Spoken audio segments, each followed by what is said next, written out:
them. The whisper of the old lighthouse. The salt spray kissed Selena's face as she stood at the base of the old lighthouse, its white paint peeling like ancient skin. A storm was brewing, the kind that turned the sky a bruised purple, and the air crackled with anticipation. She clutched the worn leather journal tighter, its pages filled with her grandmother's cryptic entries about hidden coves and whispered treasures. Derek arrived, his jacket already damp from the stiff sea breeze. He didn't share her grandmother's fascination with old tales, preferring the concrete logic of his marine biology research. But he humored her, always.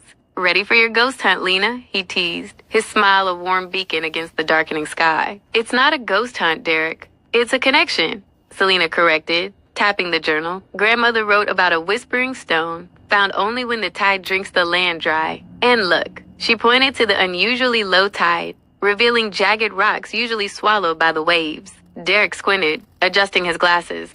"The Syzygy tide happens every so often." He pulled out his own notebook, ever the scientist. But a whispering stone?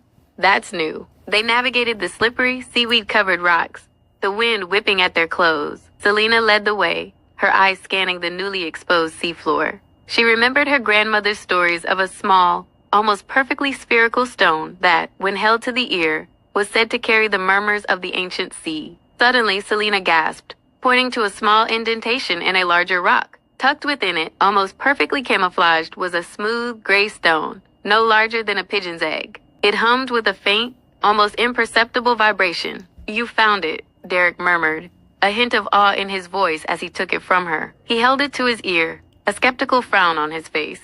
Then, his eyes widened. I hear something. It's faint, like rushing water, but deeper." Selena took the stone, pressing it to her own ear. A soft, rhythmic whooshing filled her head, like the ocean breathing. But beneath it, a faint, metallic clinking, almost like coins. "Grandmother always said it led to a secret," Selena whispered, her voice barely audible over the rising wind. She remembered a sketch in the journal, a faint drawing of the lighthouse from an impossible angle, with a dotted line leading from its base. They hurried back to the lighthouse, the first drops of rain beginning to fall. Following the faint line from the sketch, they found a small, rusted iron door, almost swallowed by overgrown ivy, on the side of the lighthouse previously hidden from view. Derek, with a scientist's curiosity now fully ignited, pulled at the handle. It groaned, then gave way. Inside, the air was cold and still. A narrow, spiraling